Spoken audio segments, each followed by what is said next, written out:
구약성경 921면에 있는 잠언 10장 15절에서 21절까지 말씀 우리 한 목소리로 함께 읽겠습니다. 부자의 재물은 그의 견고한 성이요 가난한 자의 궁핍은 그의 멸망이니라.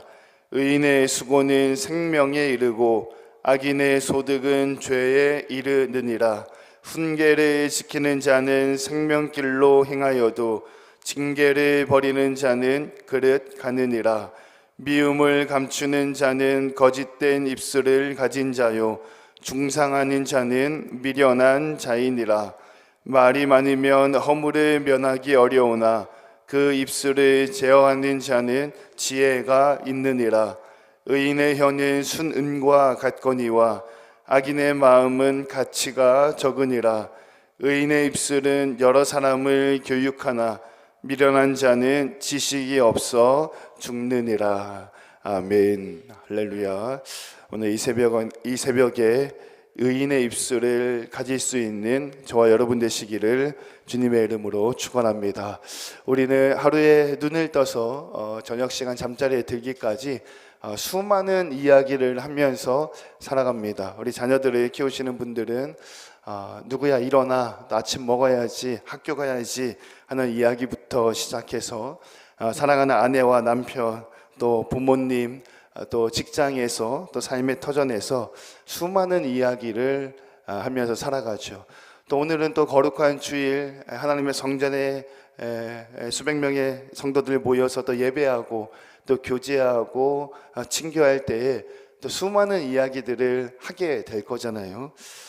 바라고 원하기는 그 많은 말들 가운데에 사람을 살릴 수 있는 생명이 있는 의인의 말을 담을 수 있기를 주님의 이름으로 축원합니다.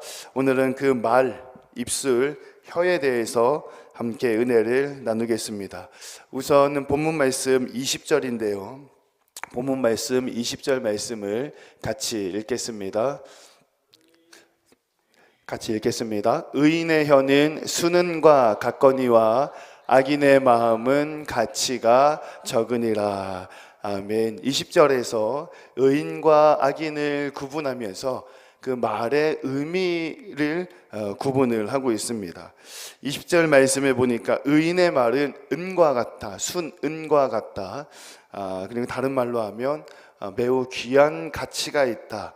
그리고 이에 대비적으로 악인의 말은 가치가 적다라고 이야기를 하고 있습니다. 우리가 하는 수많은 말들 중에 그 중에 가치 있는 또 의미 있는 말들이 있을 수 있고 이와는 반대로 전혀 의미 없는 또는 무가치한 말들도 때로는 우리의 입술을 통해서 나오게 되는 거죠. 우선 오늘 읽었던 성경 본문 말씀에서는 의인은 어떤 사람이냐, 지혜로운 자를 말하는데 그 지혜로운 자는 가치 있는 말을 하는 사람이 지혜로운 자다, 순은과 같다, 이렇게 말씀에 기록되죠. 본문 말씀에서는 그 지혜로운 자, 의인은 어떤 말을 하기에 가치가 있다라고 기록하는지 본문 말씀을 하나씩 살펴보면서 함께 은혜를 나누겠습니다. 우선 16절 말씀인데요. 16절 말씀을 같이 읽겠습니다. 의인의 수고는 생명에 이르고 악인의 소득은 죄에 이르느니라. 아멘. 먼저 의인의 말은 생명에 이르기 때문에 그 가치가 순은과 같다라고 말씀에 기록합니다. 생명에 이르게 되는 말을 할 수 있기를 주님의 이름으로 축원합니다. 16절에 기록된 생명이라는 말을 원어로 살펴보면 활발하다라는 뜻을 가지고 있고 신선하다라는 뜻을 가지고 있고 즐겁게 하다라는 뜻을 가지고 있습니다. 그러니까 말을 한다는 것은 본인에게 하는 건 아니잖아요. 말을 한다는 것은 기본적으로 상대방에게 이야기를 하는 건데 그 상대방은 말을 들음으로 인해서 그 감정과 태도의 변화가 생기게 되는 거죠. 어린아이에게 부모가 위로하고 격려하면 시험을 조금 망친 아이도 그 부모의 따뜻한 말 한마디에 힘을 얻게 되는 거죠. 근데 이와는 반대로 채근하고 질책하고 지적하게 되면 사람이 주눅이 들잖아요. 마찬가지로 말을 한다는 것은 나 자신에게 하기 이전에 상대방에게 말을 하는데요. 의인의 말은 생명에 이르게 한다. 그러니까 그 사람으로 하여금 활발하게 살아나게 만드는 말을 한다라는 거죠. 또 그 사람에게 하여금 즐겁게 하도록 그런 말을 한다라는 거예요. 그리고 이와는 반대로 악인은 어떤 말을 하느냐?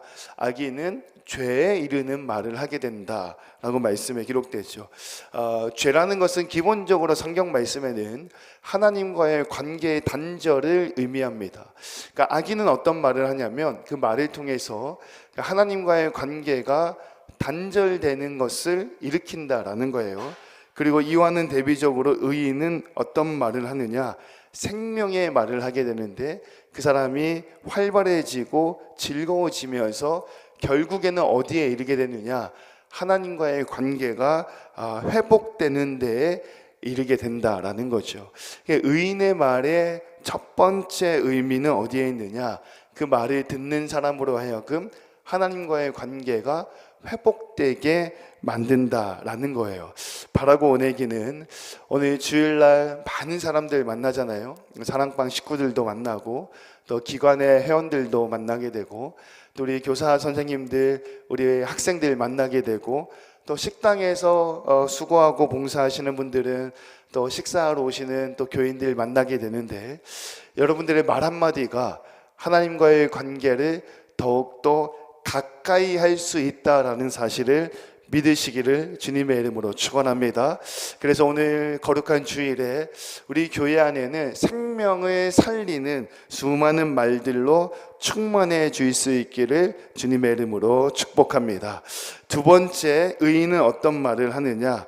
의인의 입술을 가진 자는 훈계를 지키는 자다. 이렇게 말씀에 기록되죠. 17절 말씀인데요.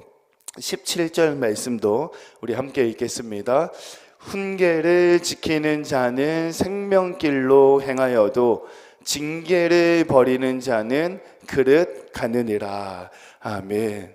자, 말을 한다라는 것은 말을 듣는다라는 것과 긴밀하게 연관이 되어져 있습니다. 자, 생명을 살리는 말을 하기 위해서는 생명을 살리는 말을 먼저 들을 수 있어야겠죠. 사람은 듣는 대로 말을 하게 되어져 있습니다. 갓난아이가 딱 태어나잖아요. 병원에서 그 아이가 뭐 응애하고 태어나기는 하지만 갓난아이가 태어날 때 가장 먼저 듣는 이야기가 있죠. 너무 오래돼서 좀 잊어버리실 수도 있겠는데요.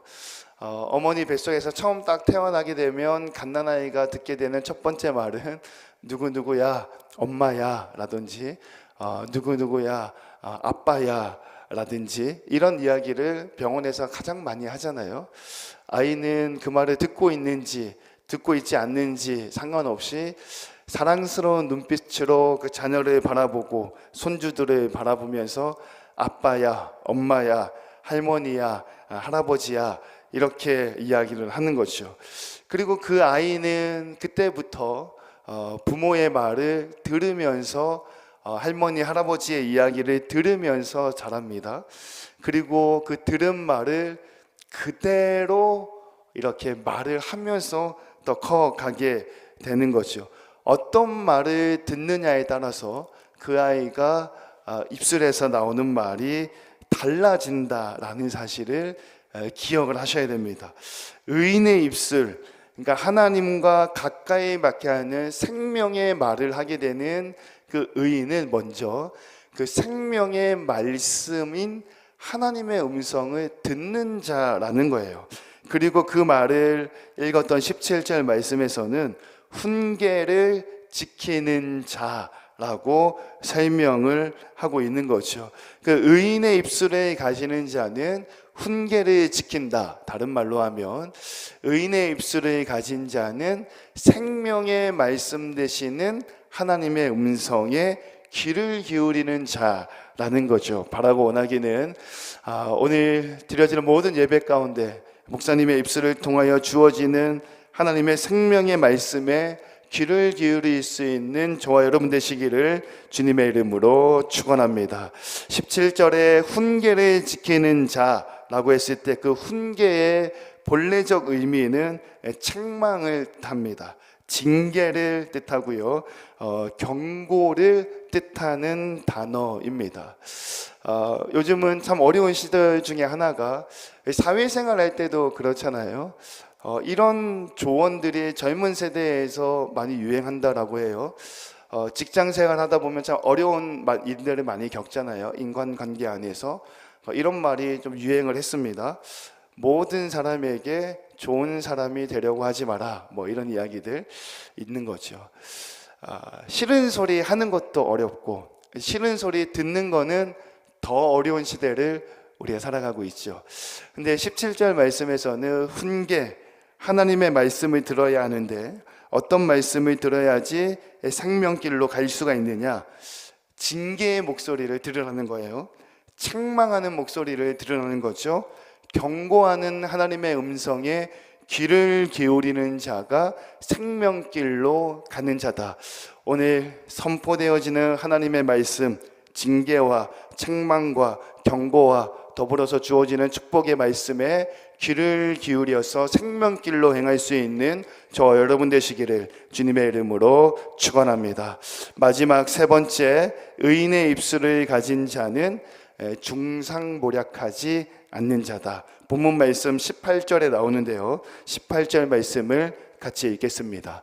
미움을 감추는 자는 거짓된 입술을 가진 자요, 중상하는 자는 미련한 자이니라. 아멘. 말씀 후반부에 나오는 중상하는 자라는 그 중상이라는 단어는 우리가 중상모략하다라고 쓰고 있는 단어와 같은 의미를 지닙니다. 은밀하게 남을 헐뜯는 사람, 근거 없이 남을 비방하는 자, 중상하는 자, 다른 사람을 존중하지 않고 그 사람의 명예를 훼손하는 자, 중상하는 자, 미련한 자가 이런 자고, 의인의 입술을 가진 자는 중상하지 않는다. 다른 사람을 비방하고 또 다른 사람을 헐뜯고 다른 사람을 존중하지 않는 말을 입술에서 내뱉는다면 그러한 사람들은 미련한 자다, 이런 말씀에 기록되죠. 오늘 하루 수많은 사람들, 교인들, 세대들 만날 텐데요, 나도 모르게 이런 말이 튀어나올 수도 있어요. 그 사람의 흠을 볼 수도 있고 그 사람의 부족한 모습을 볼 수도 있는 거잖아요. 그럴 때마다 오늘 새벽에 나눴던 말씀을 기억하시면서 비방하는 말이 아니라 칭찬하고 또 인정하고 높여주는 의인의 입술 가지시기를 주님의 이름으로 축원합니다. 마지막 19절 말씀 함께 읽도록 하겠습니다. 19절입니다. 말이 많으면 허물을 면하기 어려우나 그 입술을 제어하는 자는 지혜가 있느니라. 아멘. 19절 말씀에 아주 명확하게 기록을 하고 있죠. 입술을 제어하는 자는 지혜 있는 자, 의인이다 라고 말씀에 기록합니다. 오늘 하루 수많은 이야기를 하고 또 듣고 살아갈 터인데, 말이 많으면 허물을 면하기 어려우나 그 입술을 제어하는 자는 지혜가 있다라는 말씀을 기억하면서 사람을 살리는 생명의 말씀을 가지는 지혜 있는 자 되기를 주님의 이름으로 축원합니다.